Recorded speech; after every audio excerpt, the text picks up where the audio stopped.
ناظرین، آج ہم یاد کر رہے ہیں برصغیر کی تاریخ کے اس انقلابی ہیرو کو جس نے اپنی جوانی، اپنی خواہشات اور اپنی زندگی سب کچھ آزادی کے نام قربان کر دیا۔ جی ہاں، یہ ہیں بھگت سنگھ، جو 27 ستمبر 1907 کو پنجاب کے ایک کسان گھرانے میں پیدا ہوئے۔ ان کا تعلق ایک ایسے خاندان سے تھا جن کی رگوں میں آزادی کی تڑپ اور قربانی کا جذبہ پہلے ہی دوڑ رہا تھا۔ بھگت سنگھ نے بچپن سے ہی انگریز سامراج کے ظلم و ستم کو قریب سے دیکھا اور کم عمری میں ہی ان کے دل میں آزادی کا خواب جاگ اٹھا۔ جلیانوالہ باغ کے خونی واقعے نے ان کی سوچ پر گہرا اثر ڈالا اور وہ اس عہد پر قائم ہو گئے کہ اپنی سرزمین کو غلامی کی زنجیروں سے آزاد کرائیں گے۔ بھگت سنگھ نہ صرف ایک بہادر انقلابی تھے بلکہ ایک سوچ رکھنے والے دانشور بھی تھے۔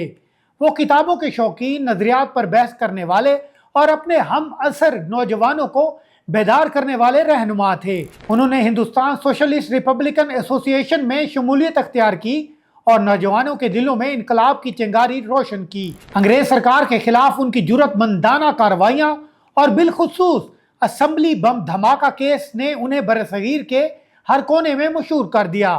ان کا مقصد جان لینا نہیں بلکہ گونگی اسمبلی کو جھنجھوڑنا اور نوجوانوں کو جگانا تھا۔ صرف 23 برس کی عمر میں انگریزوں نے بھگت سنگھ کو پھانسی پر لٹکا دیا، مگر وہ آج بھی زندہ ہیں نوجوانوں کے دلوں میں، آزادی کی جدوجہد کی تاریخ میں اور ان تمام تحریکوں میں جہاں ظلم کے خلاف آواز بلند کی جاتی ہے۔ آج ان کی سالگرہ کے موقع پر ہم یہ تسلیم کرتے ہیں کہ بھگت سنگھ صرف ایک شخص نہیں بلکہ ایک نظریہ تھے، ایک ایسا نظریہ جو ہمیں سکھاتا ہے کہ قربانی کے بغیر آزادی ممکن نہیں اور ظلم کے خلاف کھڑے ہونا ہی اصل جرأت ہے۔